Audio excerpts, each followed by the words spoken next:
Welcome to Hard Talk. I'm Stephen Sackur. The Israeli-Palestinian conflict is, at its heart, a story of two peoples and one land. Both see history as their justification, which means an historian who appears to change sides inevitably becomes a figure of enormous controversy. So it is with my guest today, Israeli historian Ilan Pappé, who says the record shows that the Jewish state is racist, born of a deliberate program of ethnic cleansing. Now, not surprisingly, he's widely reviled in his home country. Has his anti-Zionism undermined his academic integrity?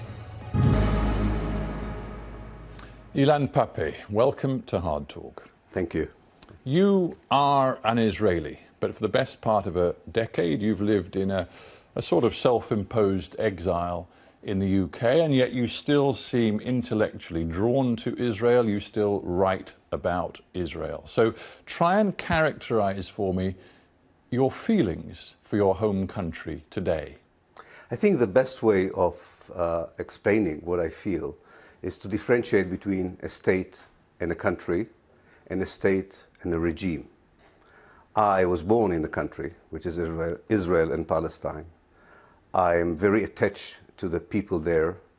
I'm very worried about its future, but I am very opposed to the ideological regime that governs the life of everyone who lives there between the River Jordan and the Mediterranean. You say opposed to the regime, implying in a way that there's something about the particular colour of the government of the day, but surely it's not the regime you're opposed to, it is the founding ideology of the country, that is Zionism. You are an anti-Zionist, you reject Zionism.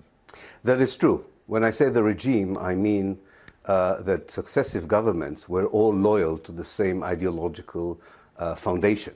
And indeed, I find the idea that in a country where half of the people are not Jewish, a state cannot be founded on the basis of ethnic exclusivity or supremacy. There needs to be a more democratic, a more egalitarian, a more fair political outfit that would respect the rights and aspirations of everyone who lives there. Well, we'll get more into that argument, and particularly your claim that half the people are not Jewish in a moment, because obviously you're talking about Israel and the occupied territories. If we are talking about the Mediterranean, between the Mediterranean and the River Israel Jordan as a nation state, a sovereign nation, then that your figures and your claim would not be true. But we'll get to a discussion of that later. Here's what I find most paradoxical about you. You are clear in your anti-Zionism, and yet it would seem to me that your own life story and your family's life story is the best advertisement for the importance of Zionism that there could ever be. I disagree with this. I think my life story, especially the fact that my family came from Germany originally and suffered. And escaped. Escaped from Nazi Germany and found haven in what was to become the Jewish state of Israel, thanks to the development in the 1930s of the Zionist idea. But it was also a family that was a victim of racism, of ethnic cleansing and extermination. And as such, Jews who faced extermination, absolutely, who needed a haven. And could not become themselves victimizers who would apply the same methods to someone else. Your father, to be clear though, was a passionate Zionist. I don't know if he was a passionate Zionist. He would have preferred probably to come to the United States or England, but their doors were closed. So he, like so many German Jews who were not Zionists, they found their way to Palestine. But I don't think that he would have condoned the ethnic cleansing of 1948. I don't think he would accept that in order to survive, you're entitled to either ethnically cleanse or exterminate someone else. Having a safe haven for people who are victimized does not give them the license to victimize someone else. Yeah, you've already dropped into conversation the phrase ethnic cleansing. It's become very much associated with your historical work. It's even in the title of one of your perhaps most important books. But it is a phrase which sticks in the throat of so many Israelis, and indeed so many Israeli historians, who look at the record of what happened in those founding days that led to the creation of the State of Israel, 47-48, and they do not identify the program of premeditated ethnic cleansing that you claim sits in the record. You've got it wrong. Ethnic cleansing is not about meditated or only planned idea. Ethnic cleansing is an operation in the end of which one ethnic group is being displaced by another. Nobody can argue with the fact that half of Palestine's people were expelled, that half of Palestine's cities and villages were destroyed, that Palestinians lost Palestine because Zionism created a Jewish state. This is, by even the most conservative definition, an act of ethnic cleansing. But the issue of meditation or premeditation is absolutely central to your portrayal of what Israel is, how it came to be. Other historians who were with you in that group of revisionists who emerged in the late 1980s, Benny Morris I'm thinking of, they don't dispute anything you've just said about the facts that so many hundreds of thousands, about 700,000 Arabs were forced to flee their homes as the Jewish agency established what was to become Israel, the Jewish state. That's not in dispute. What you say, though, is that there were meetings in which Ben-Gurion and his key advisors planned this operation. And they say, no, understand that war is tough. In the heat of battle, things happen. But it was ad hoc, it was not premeditated, and in some cases, local commanders could be blamed, certainly not all of it down to Ben-Gurion's plan. If this is so, one has to answer a very simple question. Why were half of the people who became Palestinian refugees were already expelled before the war even started?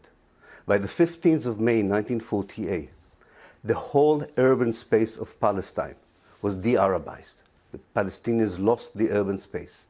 By the 15th of May, before one Arab soldier entered the land of Palestine, hundreds of thousands of Palestinians were evicted by force from the countryside. Now, the evidence, I think, is quite clear. And I think that the documentation, especially the documentation that came out in 1998, Israel releases military documentation only 50 years after the event, show very clearly a meditated, a planned, a structured idea of how to turn Palestine, which was basically an Arab country, into a Jewish country, a Jewish state, through the means of ethnic cleansing. I think that documentation is now much more clear and carries out the evidence. And I think I'm not steeped in the documentation, but let me just put one. I mean, we don't want to get too hung up on every single detail of what happened in those early days of 48, but just one key piece of evidence which would, to me, plant a seed of doubt about your version of events. 24th of March, the Chief of Staff of the Haganah, which was to become, of course, the Israeli Defense Forces, but at the time was the Jewish agency, sort of military agency operation, he said this, the Chief of Staff,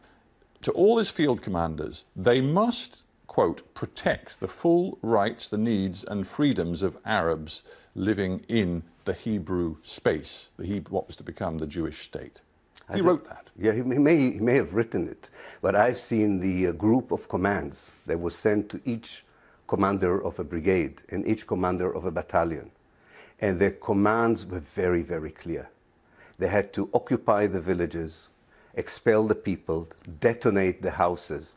And these commands came at the 1st of April. So I don't know what he wrote 7 days before, but I think what really is important now is that we are also now exploring the oral history of 1948 from the Jewish side. And maybe because they are old and are very close to their deathbed, commanders of the Haganah are now admitting that their mission was to cleanse Palestine from the Palestinians. I don't know why people find it so difficult to believe. This was the major point of Zionism, was to cleanse the land. If I may interrupt for a second, this was also an existential war. It was clear in 1948 that unless the Jews fought and held this space, they could be exterminated. And in the end, as Benny Morris, who for a long time was your sort of historical collaborator, but is now, it has to be said, your historical sort of nemesis, Benny Morris says, look, in this sort of war, stuff happens, really bad stuff happens, but in the end, it can be justified. The Jews did what they had to do. It's amazing. We're talking of what possibly the Palestinians could have done to the Jews, and this is really flimsy history. This is not serious history. To write a book of what could have happened is really bad. I'm writing a book of what had happened. And what had happened is a crime against humanity. Ethnic cleansing is a crime against humanity. The Zionist movement was founded for very good reasons. What it did in 1948 is unforgivable, is unacceptable. Let's keep perhaps a sense of context, because everything we're discussing right now, as this conversation continues, we're going to bring up to the present day. It all matters and it all connects. I mean, let's have some perspective. Benny Morris says, I don't know if you challenge this, that maybe 800 or 1,000 Palestinian civilians ended up dying. Either they were extrajudicially killed, they were executed, killed by what Jewish agency military operatives. But he says, compare that with what we see happening in the world today in some of the conflicts not so very far from Israel, in Syria, in Iraq, in other places too. I mean, the numbers of casualties compared with some of the conflicts we see around the world, he's used the phrase small potatoes. Yes, for him it's small potatoes. Imagine that half of Britain's population would have been expelled. Imagine that half of Britain's cities would be demolished to the earth. Imagine that half of Britain's villages would be destroyed. And then I would like you to come to an Israeli television program and tell me that this is small potato. A lot of this is about ideology, though, isn't it? A lot about it is about human suffering. Well, it's also about human suffering created by people who up to now are immune from international condemnation for the crimes that they have committed and are committing. Well, here's what you said in 1999. In a moment of great honesty, you said to a Belgian newspaper, I admit, my ideology influences my historical writing, but so what? That's the case for everybody. I said Is that a good justification for an historian? No, it isn't. And I said it 30 years ago, something like that. You said it at a time when you were a younger man doing a lot of the research that you've built on since. Yes, but what I meant, maybe I didn't put it across that well, but what I meant is that we are committed historians. It's ridiculous to say that we don't have an agenda. That doesn't mean that we don't have to be professional. That doesn't mean that we don't correct mistakes if we make mistakes. But definitely it would be ridiculous to say that we don't have a moral agenda. That's what I meant. But it plants a seed of doubt in some people's minds, and let's say particularly in Israeli minds, about the fairness with which you approach not just historical events, but also events much more contemporary. I'm going to bring it up to date now, because this isn't just a history conversation. You're a commentator and a big thinker on the way Israel operates today. In the summer of 2006, when Israeli military forces were pounding Gaza after renewed rocket attacks into the state of Israel. 2008. Well, I think this was actually in 2006. The one, yeah. I mean, there have been various assaults, but this one was in 2006. You said this, in the name of Holocaust memory, let us hope the world will not allow the continued genocide in Gaza to continue. As an historian, how could you link Holocaust memory, alleged Israeli genocidal action in Gaza? How could you do that? By observing very, very closely what is being done by Israel. Genocide?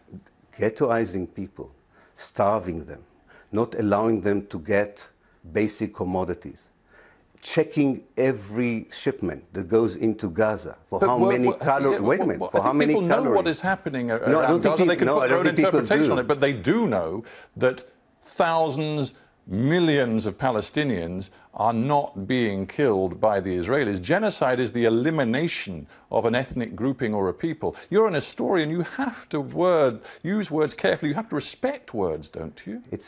I do respect words. And that's why I succeeded in convincing most people that what happened in 48 is ethnic cleansing, and what happens ever since 1948 is the ethnic cleansing of Palestine. Now, I use the term incremental genocide.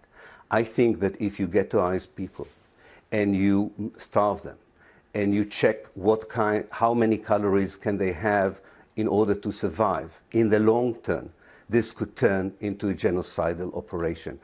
The fact that Gaza is cordoned, is closed from all sides, the fact that Israel does not know what to do with the Gaza Strip, whereas it has some ideas of what to do with the West Bank, is the potential for incremental genocidal policy. I'm not taking back my words. I really want to explain to people that people in Gaza are under existential danger by the policies of the State of Israel. I understand that you've thought carefully about the words you use, but I'm just challenging some of them. And it goes back to my opening question, your feelings about your home country today. You've described Zionism, and this is another quote from you, as a racist and quite evil philosophy of morality and life. I put it to you that you haven't lived in Israel for the last 10 years. You are still preoccupied with what Israel is. But anybody who visits Israel, do you think they really come away feeling that they are living in a country that is driven by a quite evil philosophy? If they are, first of all, I've been in Israel in the last 10 years, half of the time, every year, so I'm still there as much as I'm here. Secondly, if you look at Zionism from the perspective of those who are not Jewish, and especially from the Palestinian perspective, then you understand what I'm talking about. Well, let's talk about the Palestinians or the Israeli Arabs who are citizens of the State of Israel. They were polled recently. It was quite interesting in the Jerusalem Post. More than 60% of them described Israel as a good place to live. Well over 50% said that they believed in the legitimacy of Israel as being the Jewish state, and fewer than a quarter said that they would want to go and live in a Palestinian state alongside Israel. I question these findings, I must say. If there's one topic I'm really an expert on, are the Palestinians in Israel, because this was my political home, this was my cultural home, this was my social home. I don't know what is the basis for these answers, but this is definitely not a reflection of how Palestinians feel in Israel, nor is it But it may be a reflection of something that I wonder if you would dispute. That is, Israel is a democracy, and of course Israeli Arabs do have a vote in Israeli elections. Israel has a court system which is capable of standing up to those in power. We've seen Israeli prime ministers convicted of serious crimes.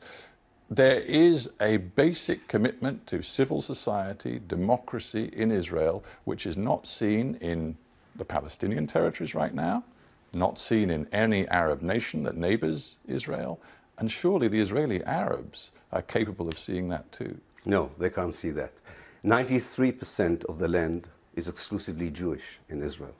Palestinians are not allowed to build new settlements, new villages. They're not allowed to expand the cities. They're not allowed, they're not getting the same national security, the same welfare benefits as the average Jewish is receiving in Israel. Their educational system is segregated from the Jewish educational system. On every aspect of life, judicial, legal, and financial, they are discriminated against. But I think far more important than anything else is the fact that the state does not recognize them as part of the nation. And because the state does not recognize them as part of the nation, there has been in the last 10 years, there was a wave of legislation that questions their belonging to the state, and it hangs as an axe over their heads. They live a very precarious life, as we've seen in the south of Israel, where Palestinians are being driven, 70,000 Palestinians are being driven out from their villages as we speak. Well, namely ethnic cleansing is, let me just, if you allow me just one sentence, and I promise. I think it's important to understand, Israel or Zionism has a vision of having as much of Palestine as possible, with as few Palestinians in it as possible. No, I just want to explain. You constantly say that let me just explain. Ethnic cleansing continues, the racism is prevalent but I want as to ever. Explain what something you never do, and what I want to ask you is something somewhat different. Why, in all of your history and all of your commentary, do you persist in focusing on Israel's evils, Israel's crimes, and the Palestinians and the Arabs are always victims? You never focus on the Palestinians as actors, as committers of violent acts, sometimes as architects of terrorist activity. You have never, in your writings, your history, focused on what the Palestinians have done as actors rather than victims? This is a ridiculous summary of my work, if I may say so. I have written a lot on the Palestinian national movement as an anti-colonialist movement that used violence, that used terror. I explained why they used the violence. I was looking for the source of the violence. And because I regard the situation in Palestine as a colonialist situation, in fact, as a settler. You see the violence as justified? Not justified. The Hamas attacks on civilians, you see those? No, I don't put words in my mouth. What word would you use? I would use it as violence in a struggle for liberation, which I think can be replaced by a non-violent struggle, as most Palestinians would like to do it. Because that struggle, the armed struggle, the Palestinian armed struggle, has not benefited the Palestinian national movement. But to argue that the struggle of liberation movements around the world in the 50s and the 60s is different from the Palestinian struggle is really taking the Palestinian issue out of historical context. In other words, we understand that people who fought against colonialism, people who fought against occupation, are using violence. I am not for violence of any kind. But I think there is a difference. No, I'll tell you. I think there is a difference between the violence of the occupier, the violence of the oppressor, the violence of the colonizer, and the violence of those who try to oppose it. You see Israel's actions as more morally reprehensible than those of Hamas? Yes, in many ways I do, because I think there is a difference between the power of a state and the power of people who were oppressed by that state. And I wonder, I can question the wisdom of using violence. Before we end, we don't have so much time, I want to get to the present and the future, because not only are you an historian, you are somebody who thinks hard about where Israel and the Palestinians go from here, and you've said there is only one way. It has to be a unitary state from the Mediterranean to the Jordan River. Do you not accept that if that were to be the case, it wouldn't be the binational secular state that you have painted, it would be a state dominated by the Arab population, because they would be in a clear majority, particularly if you get your way and all of the descendants of the 48 refugees return, and it would be a Muslim state? No, I don't accept it. I think people who don't know the Palestinians have these kind of nightmarish scenarios. I think that when you change, that's why I'm talking a change of regime when we started our conversation. When you gradually change a regime which is not democratic, contrary to the way you portrayed it, which is really like an apartheid state, and you make it more and more democratic in an evolutionary way, you get a state that represents much more faithfully the aspirations of all the ethnic groups. I'm inclined to ask you whether you have spent 1 second considering the import of what has happened in Syria, what is happening in Iraq today, and indeed what has happened in Gaza in recent years. Does that mean nothing to you? A lot. It means to me that all the political outfits, including the State of Israel, that were created by the force of colonialism, not by the wishes of the people, are collapsing in front of our eyes. Now, if we are lucky, this would be replaced by a more authentic and a more reasonable political outfit that would represent more faithfully what people want. If we are not lucky, we will have the bloodshed that we have in Iraq and in Syria. And we have to end there. Ilan Pappé, thanks for being on Hard Talk. Thank you very much. Thank you.